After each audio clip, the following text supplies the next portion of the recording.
Hey guys, today on Shareably Delicious, we're going to show you how to make juicy fried chicken legs with a seasoned, light, crispy coating. Now, don't be intimidated by frying like I used to be, because we're going to walk you through every step.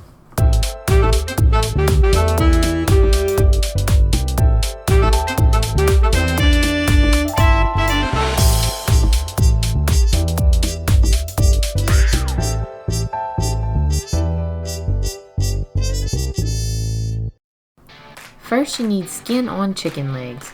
The amount of coating we're going to make today will coat 15 chicken legs. For the coating, you'll need 2 cups of flour, 3 tablespoons of cornmeal, 4 tablespoons of cornstarch, 10 teaspoons of seasoning, and 3 teaspoons of baking powder. You'll also need 2 eggs, there it goes, and 3 teaspoons more of seasoning. Lastly, you'll need lard to fry in. Now, the amount can differ on the size of your pot. So when we fry in our 6-quart pot, we use 5 pounds of lard. But the key is that once the lard is melted, it covers all of the frying chicken completely.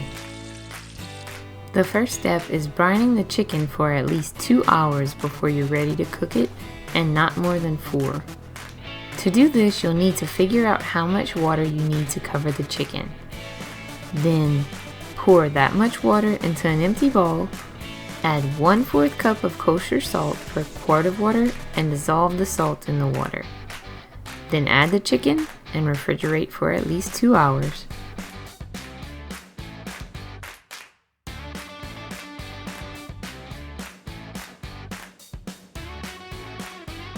Now, you might not feel brining is necessary, but we've tried with and without, and we definitely think brining keeps the chicken tender and juicy.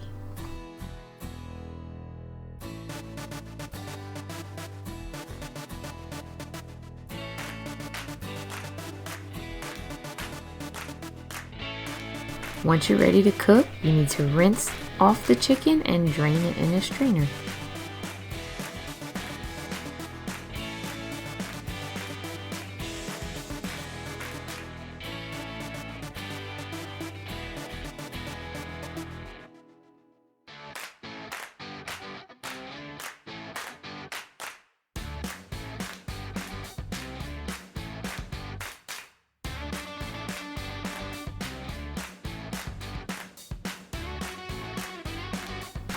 To make the coating in a large bowl, you're going to combine the flour, cornmeal, cornstarch, seasoning, and baking powder. Stir it well, make sure it's all combined.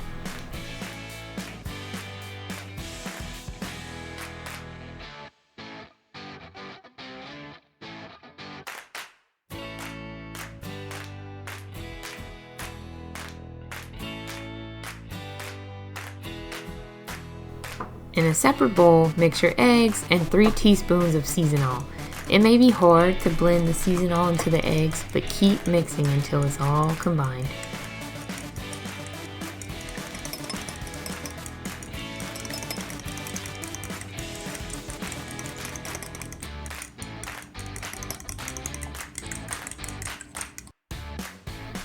Now quickly pat the chicken dry.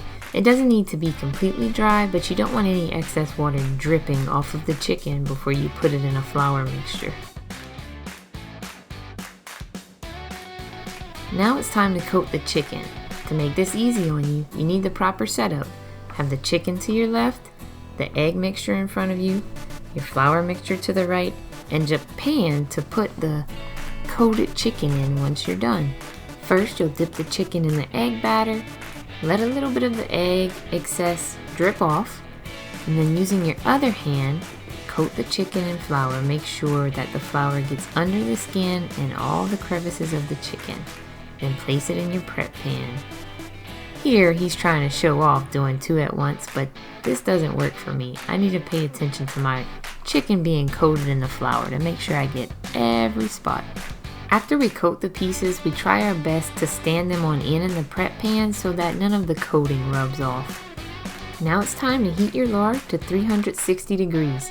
I don't recommend doing this before you start coating the chicken. because it might take longer than you anticipate and your oil will get too hot. While waiting for your oil to heat up, prepare your pan for the finished chicken by laying some paper towels or an absorbent cloth in a pan. Once your oil is hot enough, lay the chicken in the pot like this so that there's less splashing and that they're not as likely to stick to the bottom of the pot.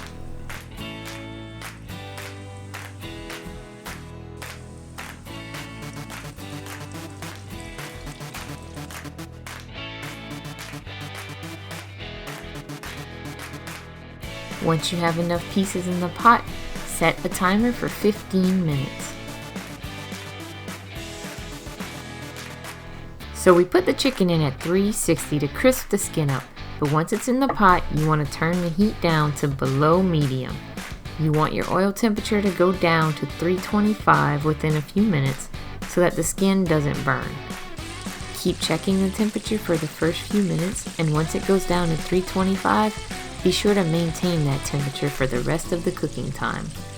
Now you might be wondering why we fry in lard. There's several reasons. We used to not do this, but comparing, we've learned that lard is hard to burn and it's a neutral oil that has a clean taste. After you eat your chicken when it's cooked, you don't taste any flavor from the oil, you just taste chicken. Now obviously chicken pieces come in different thicknesses, so you might want to start checking their internal temperature with your thermometer before the timer goes off. Once the chicken's internal temperature is 165 degrees, they're cooked. Serve this chicken with sauces or eat it plain, but it's taken us a while to perfect this recipe and we sure hope you enjoy it as much as we do.